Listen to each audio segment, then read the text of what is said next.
J'ai beaucoup de choses à partager avec vous ce matin. C'est pourquoi je vais m'efforcer d'être concis. Nous lirons pour introduire la pensée d'aujourd'hui dans l'épître de l'apôtre Paul aux Philippiens, au chapitre 1er, verset 12. Épître aux Philippiens, chapitre 1er, verset 12. L'apôtre Paul écrit « Je veux que vous sachiez, frères, que ce qui m'est arrivé a plutôt contribué au progrès de l'Évangile. En effet, dans tout le prétoire et partout ailleurs, nul n'ignore que c'est pour Christ que je suis dans les liens. Et la plupart des frères dans le Seigneur, encouragés par mes liens, ont plus d'assurance pour annoncer sans crainte la parole. Amen. Alléluia.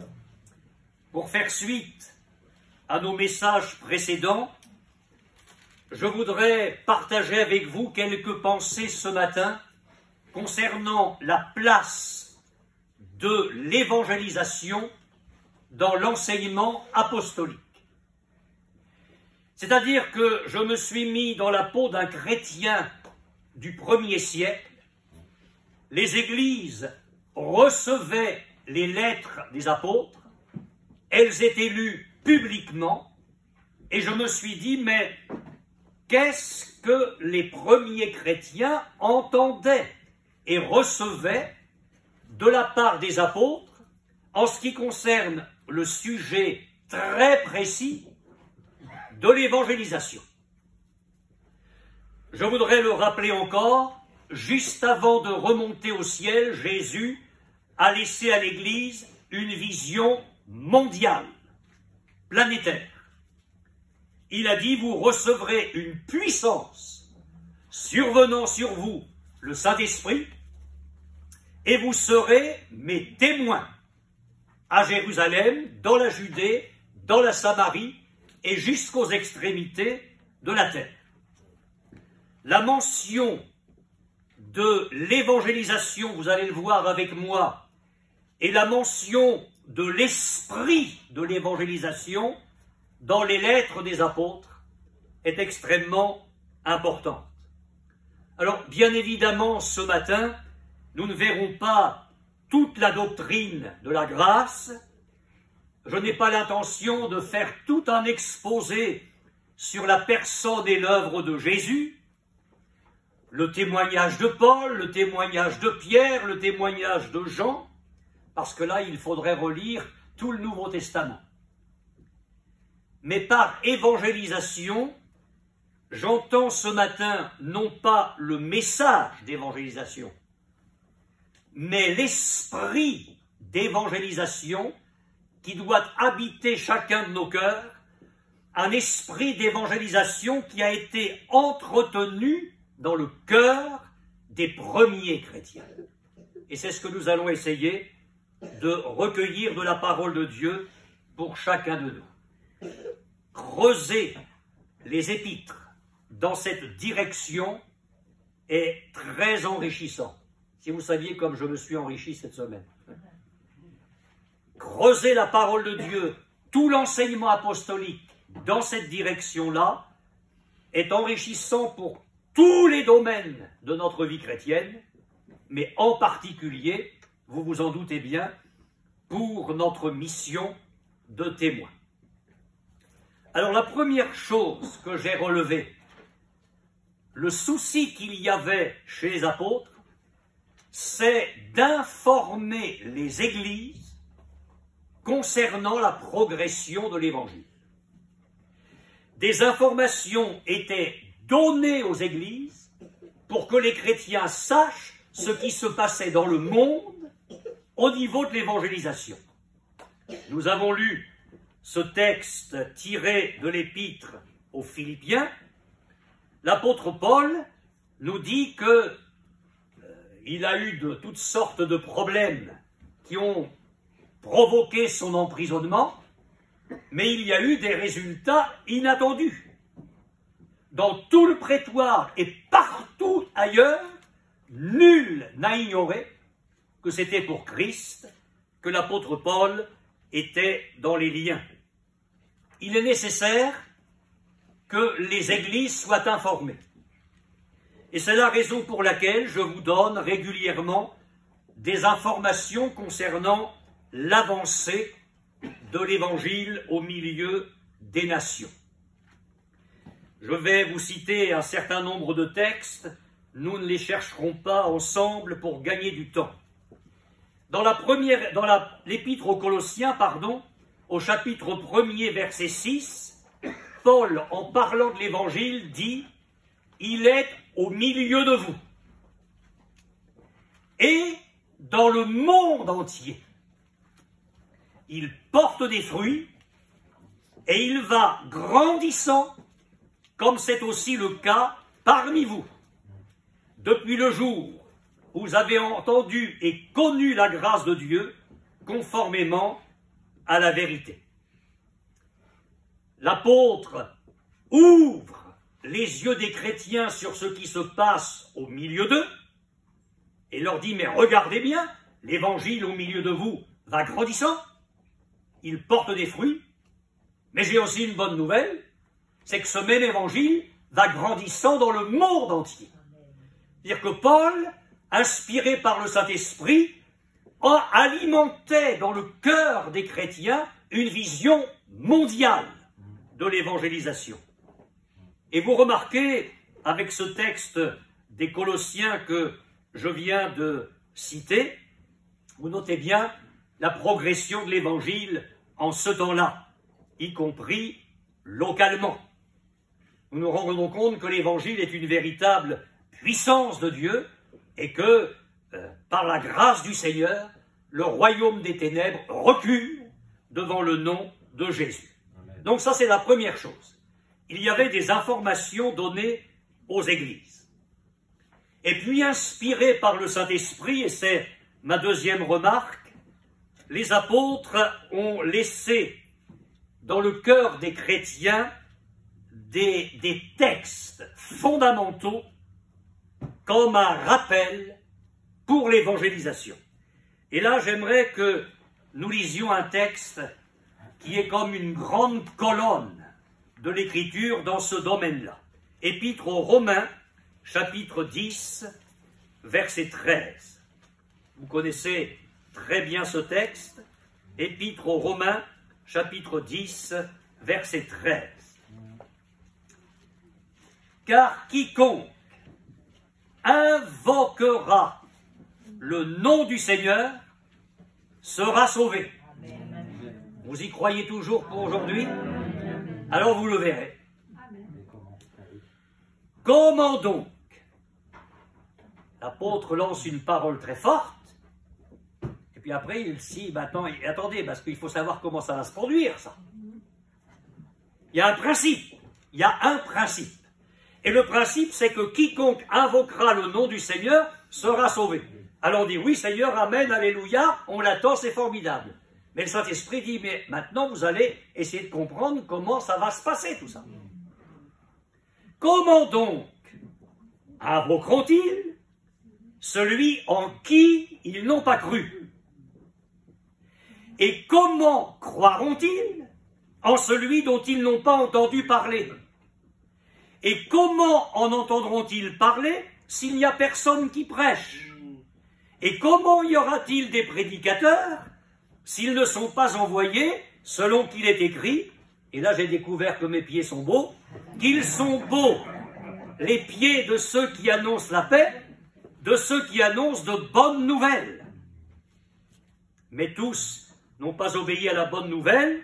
Aussi Ésaïe dit-il, Seigneur, qui a cru à notre prédication? Ainsi, la foi vient de ce qu'on entend, et ce qu'on entend vient de la parole de Christ. Mais je dis, n'ont-ils pas entendu? Au contraire, leur voix est allée par toute la terre, et leur parole jusqu'aux extrémités du monde. Alors pour bien comprendre le schéma de Dieu, il faut prendre le texte à l'envers. Il faut partir de la fin. D'abord, il faut que les prédicateurs soient des hommes convertis. Vous avez des mouvements où il y a des hommes qui prêchent, ils auraient pu être profs de philo, ils ont fait pasteur. Donc il faut que, dans une église qui veut vraiment le standard biblique, il faut des hommes authentiquement nés de nouveau, qui ont eu leur vie bouleversée par Christ et qui vont savoir de quoi ils parlent, qui ne vont pas faire des discours, mais qui vont véhiculer la puissance de Dieu. Des hommes régénérés. J'ouvre une courte parenthèse pour dire, prions pour la conversion de nombreux jeunes gens et d'hommes. Il faut, le Seigneur n'est pas encore là, alors on travaille comme s'il n'était pas encore là. Donc nous prions pour que des jeunes gens et des hommes se convertissent en grand nombre, pour que parmi ceux-là, Dieu trouve une armée pour les temps de la fin. Il faut que les hommes soient envoyés, vous l'avez lu avec moi.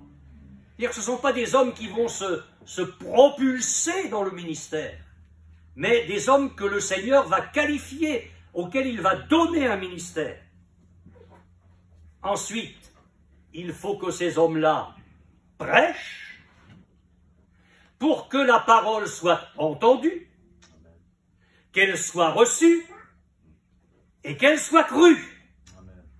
Et ceux et celles qui l'auront entendu, reçu et cru pourront alors invoquer le nom du Seigneur et ils seront sauvés. Nous avons là le schéma. C'est un des textes fondamentaux pour l'évangélisation. J'en viens à la partie principale de mon message, et elle va être beaucoup plus longue parce qu'on va rester sur ce point-là pour ce matin. J'ai remarqué, et ça, vous allez voir, ça revient très souvent dans tout l'enseignement apostolique, les chrétiens devaient prendre conscience de l'universalité du salut. Et les apôtres ont beaucoup insisté là-dessus. Chaque chrétien devait être convaincu que le salut de Dieu est pour quiconque. Ne cherchez pas.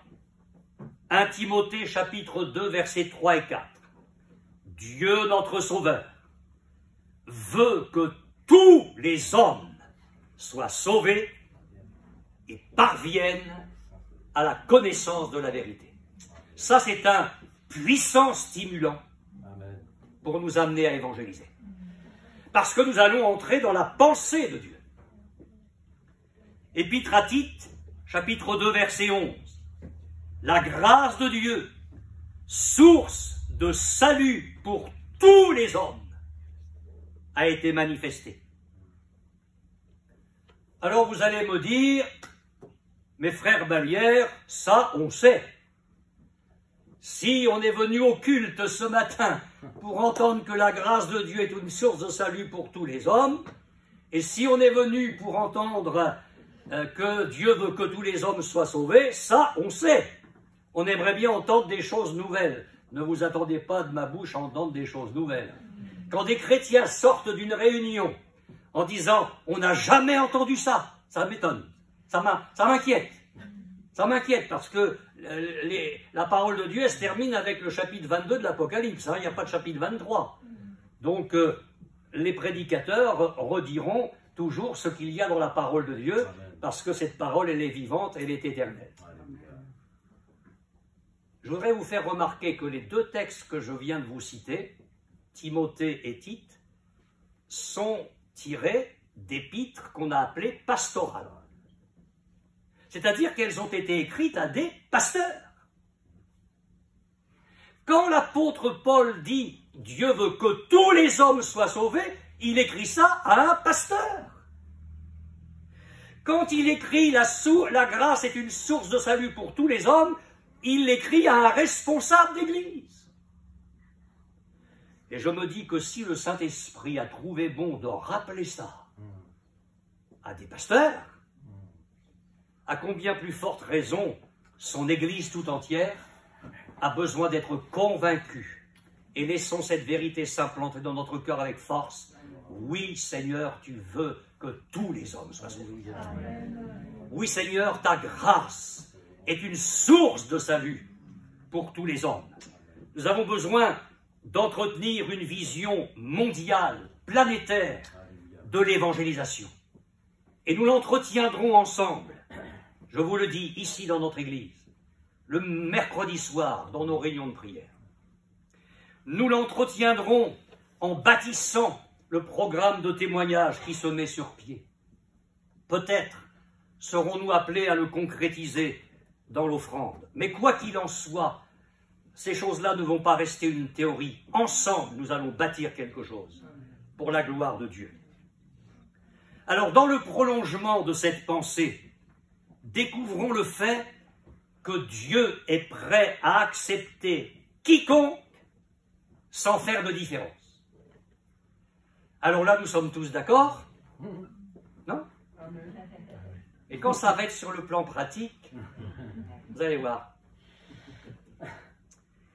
Et j'ai été impressionné, franchement je vous le dis, j'ai été impressionné de voir à quel point les textes sont nombreux quand il s'agit de nous convaincre que Dieu est prêt à accepter quiconque. Et il faut que nous laissions la parole de Dieu nous enseigner à ce sujet. Cherchez pas, hein, je vous cite tous les textes. Je préfère que nous entendions la parole de Dieu ce matin que la mienne. Colossiens chapitre 1er verset 23, l'espérance de l'évangile que vous avez entendu, qui a été prêché à toute créature sous le ciel, et dont moi, Paul, j'ai été fait ministre. Alors là, bien sûr, on a tous envie de dire à Paul, tu exagères. Parce qu'au moment où tu as écrit ça, l'évangile n'avait pas atteint toutes les nations. Vous êtes bien d'accord avec moi? Il n'y a pas de piège. Hein? Vous êtes bien d'accord avec moi? Alors, qu'est-ce que Paul veut nous dire quand il écrit aux Colossiens que l'évangile a été prêché? Il a été prêché à toute créature sous le ciel. J'ai plutôt envie de dire, qu'est-ce que le Saint-Esprit veut nous dire au travers de l'apôtre Paul? Eh bien, c'est que l'évangile est désigné ici comme un trésor appartenant à l'humanité tout entière. Et qui, par conséquent, devait parvenir aussi aux Colossiens, aux nations, et en Basse-Normandie, à toi mon frère, à toi ma sœur, à chacun de nous, à Bourguébu, à Tilly-la-Campagne, à Solier, à Grenteville, et j'en passe. Mes frères et sœurs, c'est la destinée de l'Évangile de parvenir au monde entier. Et c'est la destinée et la puissance de l'Évangile de remplir et de dominer le monde. Nous ne le voyons pas encore, mais Jésus revient. Et un jour, il va poser ses pieds sur la montagne des Oliviers et il va établir son règne. Et l'Évangile triomphera à ce moment-là. Nous allons vers la victoire de Jésus. N'allons pas vers la victoire de l'Antichrist ou du diable et des démons. L'enfer est destiné à être vaincu. L'Évangile est une puissance pour le monde entier. Et il y a ici, dans l'expression de l'apôtre Paul, une assurance prophétique. Il écrit comme si cette destination était déjà réalisée. Je vous cite Colossiens chapitre 3, versets 27 et 28. Dieu a voulu faire connaître quelle est la glorieuse richesse de ce mystère parmi les païens, savoir Christ en vous, l'espérance de la gloire. Et l'apôtre Paul dit, c'est lui, Jésus, c'est lui que nous annonçons, exhortant tout homme et instruisant tout homme en toute sagesse. Épître aux Romains, chapitre 3, verset 22. Mais maintenant, sans la loi de Dieu, l'Ancien Testament, est manifestée la justice de Dieu, à laquelle rendent témoignage la loi et les prophètes, justice de Dieu par la foi en Jésus-Christ, pour tous ceux qui croient, écoutez bien, il n'y a point de distinction. Il n'y a point de distinction. Alors, dans le prolongement de cette pensée, considérons l'acceptation de tous par le Seigneur pour le salut. Et j'insiste, sans acception de personne. Et il y a là encore des textes très nombreux. Et nous avons une très belle attitude de Paul qui est en pleine harmonie avec la pensée de Dieu, et c'est une position à imiter. Je ne vais pas la commenter, elle peut faire l'objet à elle seule d'une prédication. Mais c'est dans 1 Corinthiens chapitre 9, les versets 19 à 22, un texte magnifique, écoutez bien. Car bien que je sois libre à l'égard de tous, je me suis rendu le serviteur de tous, afin de gagner le plus grand nombre. Avec les Juifs, j'ai été comme Juif, afin de gagner les Juifs. Et on sait bien que Paul allait chercher dans l'Ancien Testament les textes messianiques pour convaincre les Juifs que les promesses faites à leur père étaient accomplies en Jésus. Avec ceux qui sont sous la loi, comme sous la loi, quoique je ne sois pas moi-même sous la loi, afin de gagner ceux qui sont sous la loi. Et ensuite, avec ceux qui sont sans loi, c'est-à-dire que les païens qui ne connaissaient pas la loi de Moïse, qu'est-ce que vous allez chercher là, les prophéties messianiques? Pour les païens, ça ne voulait rien dire. Avec ceux qui sont sans loi, comme sans loi, quoique je ne sois point sans la loi de Dieu, étant sous la loi de Christ, afin de gagner ceux qui sont sans loi. J'ai été faible avec les faibles. C'est une parole magnifique. Alors ne considérez pas ici la faiblesse du péché. On ne parle pas de ça. Mais Paul a considéré ceux qui étaient faibles, les petites brebis perdues. Il n'allait pas arriver avec tout son savoir. Il a été faible avec les faibles. Il est allé ramasser la brebis toute faible au fond du ravin, il l'a mis sur ses épaules et il l'a amené dans la bergerie qu'est l'église de Jésus-Christ. Je me suis fait tout à tous et c'est ça que notre église va devoir apprendre. Moi le premier. Ensemble, nous allons apprendre dans les semaines et les mois qui viennent à nous faire tout à tous afin d'en sauver de toute manière quelques-uns. Épître aux Romains, chapitre 1er, verset 14, « Je me dois aux Grecs et aux barbares, aux savants et aux ignorants, un évangile pour tous. » La parole de Dieu nous demande d'être nous-mêmes en harmonie avec la pensée du Seigneur. Écoutez bien ce qu'a écrit Jacques au chapitre 2, versets 8 et 9. « Si vous accomplissez la loi royale selon l'Écriture, tu aimeras ton prochain comme toi-même, vous faites bien. Mais si vous faites acception de personnes, c'est-à-dire vous préférez certains plutôt que d'autres, vous commettez un péché, vous êtes condamnés par la loi comme des transgresseurs. Alors, Dieu accepte quiconque vient à lui. On est bien d'accord sur ce point? Alors, dans le détail maintenant, dans le détail. Aucune différence de race. Et c'est un avant-goût du ciel ce matin ici. Nous sommes un mini-ciel. Il y a des tziganes, gens du voyage, il y a des sédentaires, il y a le continent africain. C'est magnifique. Aucune différence de race. 1 Corinthiens chapitre 1er verset 24. Nous prêchons Christ crucifié, puissance de Dieu et sagesse de Dieu pour ceux qui sont appelés tant juifs que grecs. Et bien que Dieu sauve, amène ici des hommes de toute race, l'évangile est pour chacun. Amen. Épître aux Romains, chapitre 10, verset 12. Quiconque croit en lui, Jésus, ne sera point confus. Quiconque. Il n'y a aucune différence en effet, entre le juif et le grec, puisqu'ils ont tous un même Seigneur qui est riche pour tous ceux qui l'invoquent. Romains chapitre 15, versets 7 à 12. Un texte magnifique.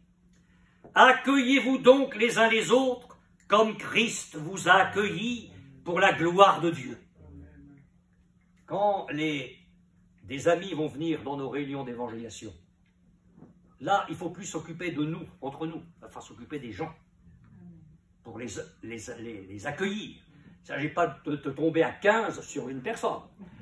Il faut le faire avec sagesse, avec doigté, mais c'est quelque chose d'important. Il y a de tout dans l'évangile. À un moment donné, il est dit, Jésus les accueillit. Jésus les accueillit. Parfois, dans les réunions d'évangélisation, des chrétiens arrivent un quart d'heure en retard. Mais c'est eux qui invitent. Et si nous invitons les gens, il faut être là avant eux, pour les accueillir. Ça fait partie de l'esprit de l'évangélisation. Je dis en effet que Christ a été serviteur des circoncis, les Juifs, pour prouver la véracité de Dieu en confirmant les promesses faites au Père, à leur Père, tandis que les païens glorifient Dieu à cause de sa miséricorde, selon qu'il est écrit. Écoutez bien, je vais vous dire quelque chose après. C'est pourquoi je te louerai parmi les nations et je chanterai à la gloire de ton nom. Il est dit encore, nation, réjouissez-vous avec son peuple. Nation, réjouissez-vous avec son peuple, avec Israël. Et encore, louez le Seigneur, vous toutes les nations, célébrez-le, vous tous les peuples. Ésaïe dit aussi, il sortira d'Isaïe un rejeton, c'est le Messie, c'est Christ, écoutez bien, qui se lèvera pour régner sur les nations espéreront en lui. Et là, on est dimanche, donc c'est une nouvelle semaine, donc la semaine dernière, j'étais dans mon bureau et en méditant ce texte, je dis mais c'est extraordinaire. La vision planétaire de l'évangélisation est dans l'Ancien Testament déjà. Elle est là en chair. Et l'Esprit de Dieu disait, mais nation, louez-le avec Israël. Dieu, dans l'Ancien Testament, voyait bien plus loin que nous, vous n'en doutez pas un seul instant. Il voyait déjà l'évangélisation à l'échelle planétaire et les résultats de l'évangélisation. Éphésiens, chapitre 2, verset 14, et je vais vous dire que là, on chante faux quand on chante les paroles d'un certain cœur. Il, Jésus, est notre paix, lui qui des deux n'en a fait qu'un et qui a renversé le mur de séparation. Alors il y a un chœur où on chante que Dieu a renversé le mur, comme si c'était le mur de séparation entre le Seigneur et nous. Mais c'est pas ça. Le mur de séparation ici dans le texte que je vais vous relire, c'est pas le mur de séparation entre Dieu et nous, c'est le mur de séparation entre les Juifs et les païens.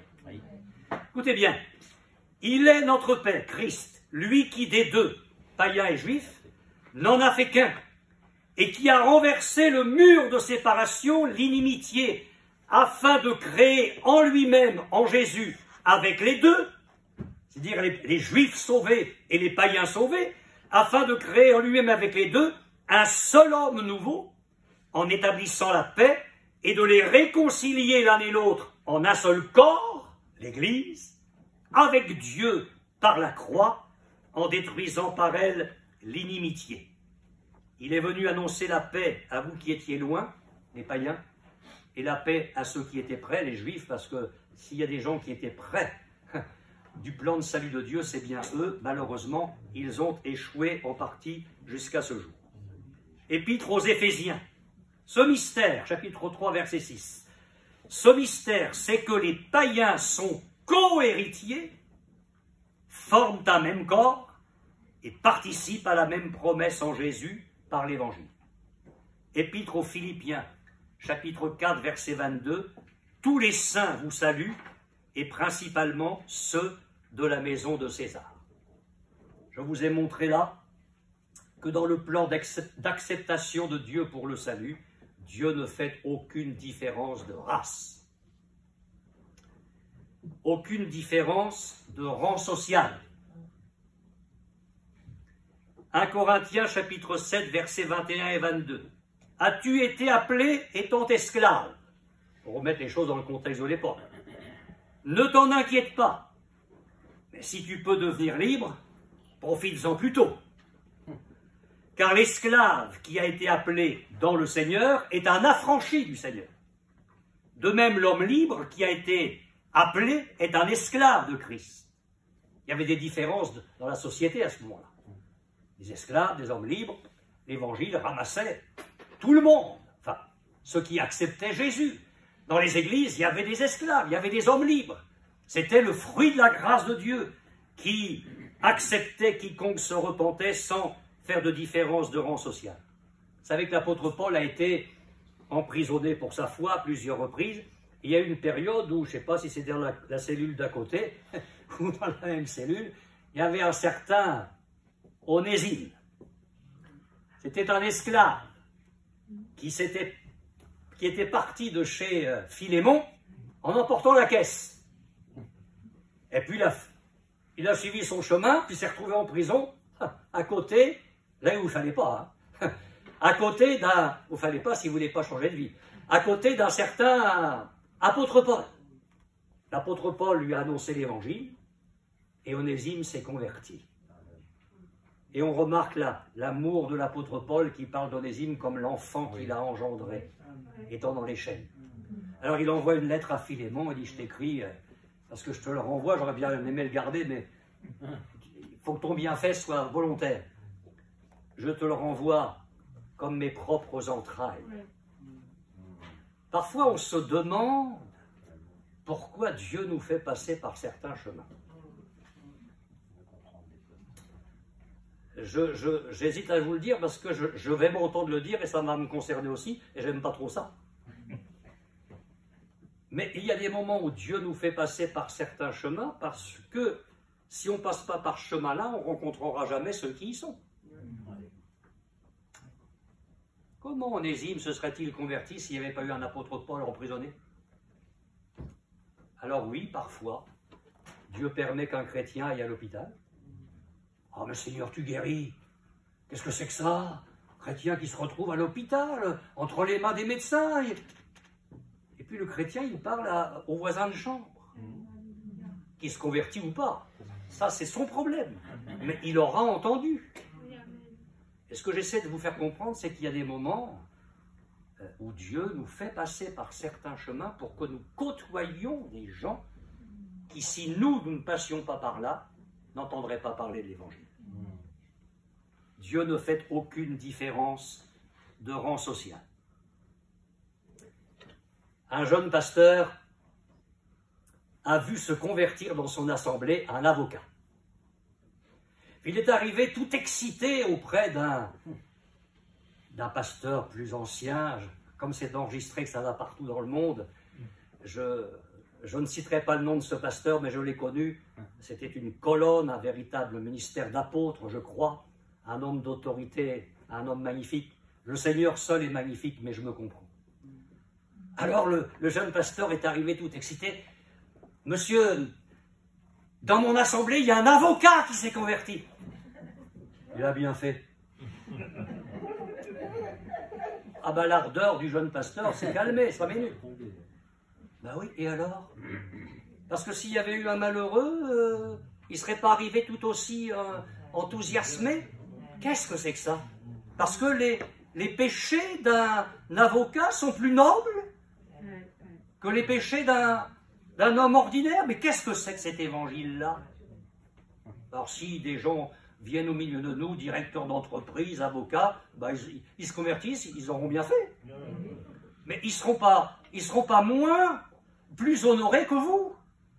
L'évangile fait un nivelage à ce niveau-là. Et il faut que nos assemblées, en tout cas la nôtre, puisqu'on va s'occuper de nous, retrouvent une mentalité saine. Une mentalité que Dieu peut approuver. Dieu ne fait aucune distinction, aucune différence.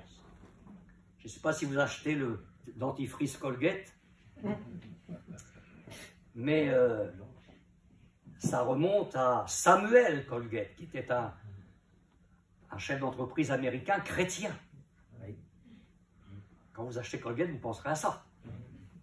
Et alors, il y avait une réunion de prière dans l'assemblée où était Samuel Colgate. Et puis, ils ont été conduits à prier pour que Dieu envoie des pécheurs, que des gens se convertissent. Et dans une réunion, une femme est là, et au moment de l'appel, elle arrive en larmes, effondrée, convaincue de péché, se donnant au Seigneur et demandant à être intégrée dans l'Église, à faire partie de l'Assemblée de Dieu.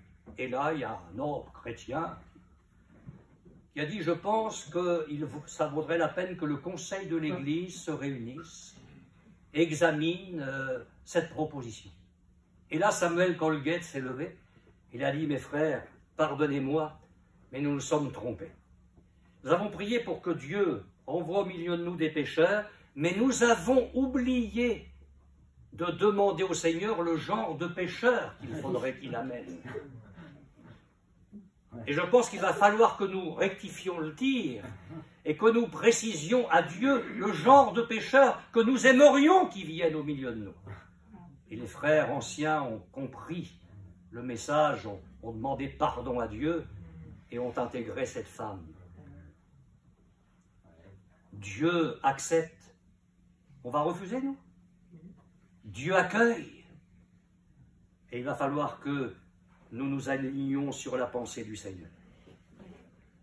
Aucune différence de niveau de fortune. L'apôtre Jacques a écrit, « Mes frères, que votre foi en notre glorieux Seigneur Jésus-Christ soit exempte de toute acception de personne. Supposez en effet qu'il entre dans votre assemblée un homme avec un anneau d'or et un habit magnifique, et qu'il y entre aussi un pauvre, misérablement vêtu. Si tournant vos regards vers celui qui porte l'habit magnifique, vous lui dites, toi, assieds-toi à cette place d'honneur. Et si vous dites au pauvre, toi, tiens-toi là debout, ou bien assieds-toi au-dessous de mon marchepied, ne faites-vous pas en vous-même une distinction et ne jugez-vous pas sous l'inspiration de pensées mauvaises. Écoutez, mes frères bien-aimés, Dieu n'a-t-il pas choisi les pauvres aux yeux du monde pour qu'ils soient riches en la foi et héritiers du royaume qu'il a promis à ceux qui l'aiment. J'ai été le pasteur de M. Levasseur pendant 5 ans. Quand je voyais cet homme rentrer dans la salle de réunion, il avait bien habillé, un bon costume, sa cravate, les souliers bien vernis et tout, bien cirés, je bénissais Dieu. Parce que, avant, M. Levasseur était un SDF, un clochard,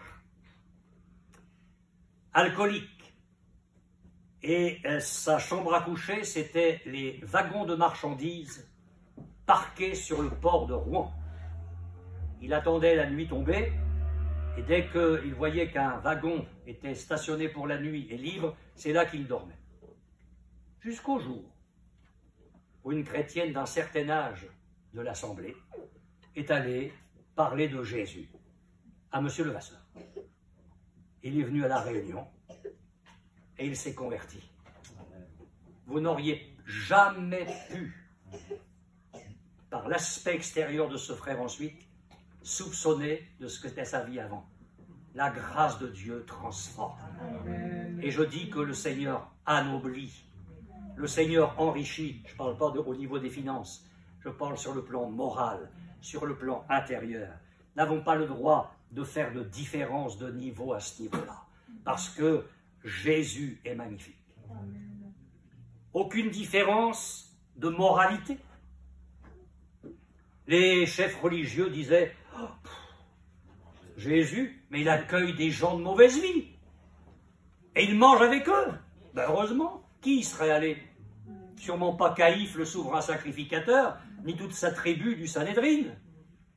Il fallait que celui qui était Dieu, parfait, pur, devienne un homme et aille jusque dans la boue pour les tirer de là. Pourquoi votre maître mange-t-il et boit-il avec les publicains? Pour les sauver.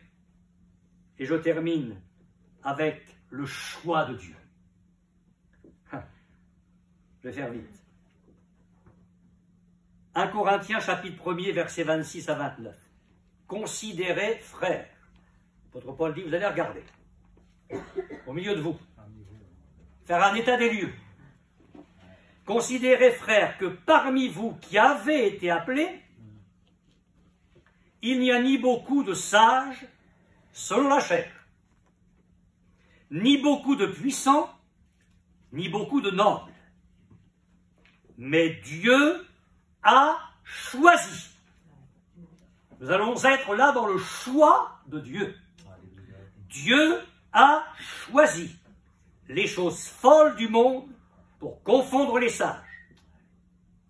Dieu a choisi les choses faibles du monde pour confondre les fortes. Et Dieu a choisi les choses viles du monde, celles qu'on méprise, celles qui ne sont point, pour réduire à néant celles qui sont, afin que nulle chair ne se glorifie devant Dieu. Dans ce choix divin, il y a une raison humaine et il y a deux raisons divines. Rapidement, la raison humaine. Pourquoi est-ce qu'il n'y a pas beaucoup de sages dans les églises? Parce que les sages se confient dans leur sagesse. Une sagesse qui est un voile sur leur entendement. Et c'est pourquoi Paul écrit aux Corinthiens, la prédication de la croix est une folie pour ceux qui périssent. Mais pour nous qui sommes sauvés, elle est une puissance de Dieu. Écoutez bien, aussi est-il écrit, et c'est Dieu qui parle, je détruirai la sagesse des sages et j'anéantirai l'intelligence des intelligents. Où est le sage? Où est le scribe? Où est le disputeur de ce siècle? Dieu n'a-t-il pas convaincu de folie la sagesse du monde? Car puisque le monde avec sa sagesse n'a point connu Dieu dans la sagesse de Dieu, il a plu à Dieu de sauver les croyants par la folie de la prédication. J'ai entendu un pasteur un jour qui parlait de son grand-père qui avait été pasteur missionnaire en Afrique du Sud. Il parlait de son grand-père avec beaucoup d'admiration. Il disait un jour, il était en train de faire une réunion d'évangélisation et il parlait du miracle du passage à la mer Rouge. Et dans la salle, il y avait un sage, un athée, très fort dans sa sagesse et son raisonnement.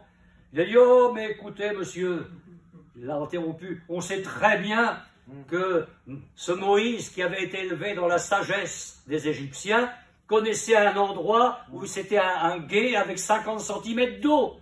Tout le monde sait ça. Et là, le pasteur a eu un éclair d'illumination, d'inspiration. Ah, il a dit si, monsieur. Mon Dieu est un Dieu de miracles. Il a noyé Pharaon et toute son armée dans 50 cm d'eau. Où est la sagesse? Où est le sage? Dieu a confondu la sagesse des hommes par la folie de la prédication. Écoutez-le prier, écoutez-le prier. Je te loue, Père, Seigneur du ciel et de la terre, de ce que tu as caché ces choses aux sages et aux intelligents, et de ce que tu les as révélées aux tout petits. Oui, Père, je te loue de ce que tu l'as voulu ainsi. Et c'est pourquoi l'apôtre Paul, à propos des choses de Dieu, a écrit 1 Corinthiens 2,13, nous en parlons, des choses de Dieu, non avec des discours qu'enseigne la sagesse humaine, mais avec ceux qu'enseigne l'Esprit, employant un langage spirituel pour les choses spirituelles. Il faut que les pasteurs en restent là, que Dieu m'aide à en rester là. La prédication n'a pas à être infiltrée par la philosophie. Elle n'a pas à être infiltrée par la psychologie. Je ne dis pas que Dieu n'est pas psychologue. Je ne dis pas qu'il n'y a pas de la psychologie dans la Bible. Oui, c'est incontestable, elle est divine. Mais nous n'avons pas à introduire ces choses-là, de la psychanalyse, dans le message biblique. Il faut que le message de Dieu reste un langage spirituel. Parce que c'est avec cette folie-là que Dieu convainc détruit la sagesse humaine. Quant aux puissants et aux nobles, puisqu'il y en a, Paul dit qu'il n'y a pas beaucoup de puissants et de nobles, ben, il n'y en a pas beaucoup parce qu'ils se confient dans leur rang, ils se confient dans leur position humaine et sociale, ils se confient dans leur puissance et leurs ressources. Quant aux riches, les riches, ils se confient dans leur richesse. Psaume 49, ils ont confiance en leurs biens, ils se glorifient de leur grande richesse, ils ne peuvent se racheter l'un l'autre, ni donner à Dieu le prix du rachat. Le rachat de leur âme est cher, et il n'aura jamais lieu. Écoutez encore Jésus. Malheur à vous riches, car vous avez votre consolation. Malheur à vous qui êtes rassasiés, car vous aurez faim. On sait comment s'est terminée la réunion d'évangélisation avec le jeune homme riche. Parti. Il est parti. Et Jésus a tiré la conclusion qu'il est difficile à ceux qui ont des richesses. Il n'a pas dit que c'est impossible, il a dit que c'est difficile d'entrer dans le royaume de Dieu. Alors je voudrais quand même nuancer mon message et l'équilibrer pour finir. La parole de Dieu ne dit pas que dans les églises, il n'y a pas de sages, qu'il n'y a pas de puissants, ni de nobles, ni de riches. Il dit qu'il n'y en a pas beaucoup. Mais c'est la preuve que Dieu peut aussi atteindre ces gens-là et en gagner quelques-uns. Des femmes de distinction se sont converties. Relisez les Actes des Apôtres. La parole de Dieu précise, et c'est à dessein, que des femmes de distinction se sont converties. Des femmes assistaient Jésus de leurs biens. Elles avaient de l'argent, elles avaient suffisamment de biens pour entretenir Jésus dans son ministère terrestre. Alors, ça c'est la raison humaine. Les deux raisons divines dans le choix de Dieu, c'est que Dieu se plaît à confondre ce qui est élevé parmi les hommes. Il est dit Dieu a choisi pour confondre, Dieu a choisi pour confondre. La seconde raison, et on l'a lu, c'est qu'afin que personne ne se glorifie. Nous veillerons à ça, mes frères et sœurs. Nous veillerons à ça. Que jamais votre pasteur ne se glorifie. Quoi qu'il arrive de bon, aussi grand que ça puisse être. Le jour où ça se passerait, ce serait la fin. Parce que Dieu ne donne pas sa gloire à un homme. Mon frère, si un jour tu gagnes 30 personnes au Seigneur, rends la gloire à Dieu. Parce que Dieu ne donne pas sa gloire à un autre. Ma sœur, si Dieu t'emploie pour que des âmes soient sauvées, rends gloire à Dieu. À Dieu seul dans l'Église soit la gloire. Et c'est pourquoi Dieu est en train de faire certaines choses. Je crois qu'on va assister à un temps, vous allez voir dans les mois qui viennent ce qui va se passer. Je vous le prophétise. Je vous le prophétise. Des hommes en vue vont être poussés. Des églises en vue vont s'effondrer. Parce que dans ces églises-là, ce n'est pas Dieu qui est glorifié. C'est l'homme. C'est le système. C'est l'organisation. Ce sont les méthodes. Dieu va pousser tout ça. Et il va travailler à établir la gloire de son Fils et uniquement de son Fils. Là où il y a un peuple qui acceptera d'être brisé et de rester humilié. Tu sauves le peuple qui s'humilie. Aucun condamné ne peut se glorifier de la grâce qui lui a été accordée. Ça serait un fou. Alors Dieu choisit les petits, il en sauve des multitudes afin que personne ne se glorifie. La conclusion, mes frères et sœurs, prions sans distinction de personne. Manifestons de la compassion et de l'amour envers quiconque. Témoignons à quiconque. Un de mes collègues pasteurs visitait un jour une chrétienne dont le mari était inconverti, mais vraiment inconverti. Alors il commence à entamer la conversation avec l'homme, et devant son mari, la femme dit « Perdez pas votre temps, frère, il est bouché, il ne comprendra jamais rien. » Ça, c'est la foi. Ça, c'est la foi. Non, Dieu est capable de sauver. Témoignons sans distinction et accueillons quiconque. Je n'ai pas honte de l'évangile. C'est une puissance de Dieu pour sauver quiconque. Cette Bible est une épée. Elle peut transpercer la conscience des gens. 3000 environ à la Pentecôte ont eu le cœur transpercé. Cette Bible est un marteau. Vous avez devant vous un fils, une fille, un mari, une femme, un voisin, un collègue de travail, un inconnu. Vous sentez que le cœur est dur, comme de la pierre. N'entrez pas dans des raisonnements. Témoignez de Jésus. La parole de Dieu est un marteau qui brise le roc. Elle est un miroir. Contentez-vous de parler de la parole de Dieu. À un moment donné, l'homme ou la femme se verra dans le miroir. La parole de Dieu est un pain. Il y a des gens affamés. Et tout ce à quoi ils peuvent manger ne les rassasie pas. Vous avez le pain de vie. La parole de Dieu est une eau qui désaltère, elle lave, elle purifie. Nous sommes, mes frères et sœurs, en position de force. Nous sommes en position de force. L'Ecclésiaste, excusez-moi, parce que je commence à aller là-dedans, on va être jusqu'à 4 heures l'après-midi, alors je vais m'arrêter. Mais l'Ecclésiaste dit, j'ai vu un mal grave sous le soleil, un mal grave.